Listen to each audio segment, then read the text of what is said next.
ఉత్తర మధ్య భారతదేశం ప్రస్తుతం తీవ్రమైన శీతల వాతావరణంతో వణికిపోతుంది.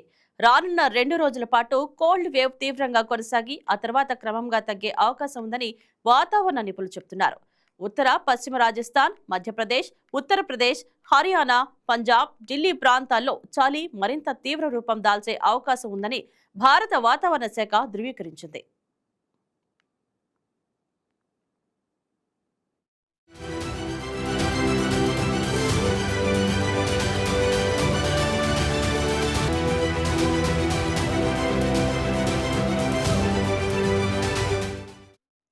ఢిల్లీని పొగమంచు కమ్మేసింది. భారీ పొగమంచు కారణంగా పలు విమానాల రాకపోకలకు అంతరాయం ఏర్పడింది. చలి తీవ్రతకు దేశ రాజధాని వణికిపోతుంది. పొగమంచు కారణంగా ఎయిర్ ఇండియా విమానం ఇంజిన్ బ్యాగేజీ కంటైనర్లో చిక్కుకొని దెబ్బతింది.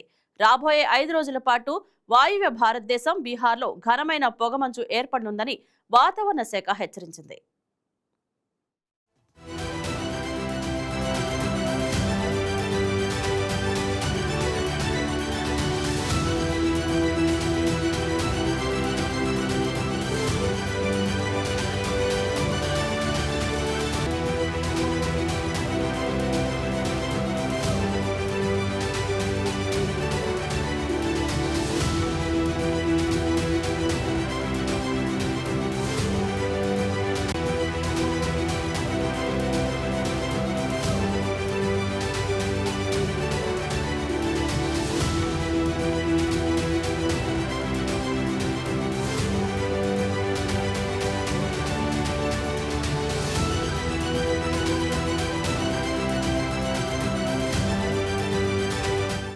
Please subscribe to YKTV Network. Please subscribe to YKTV. Please watch YK News.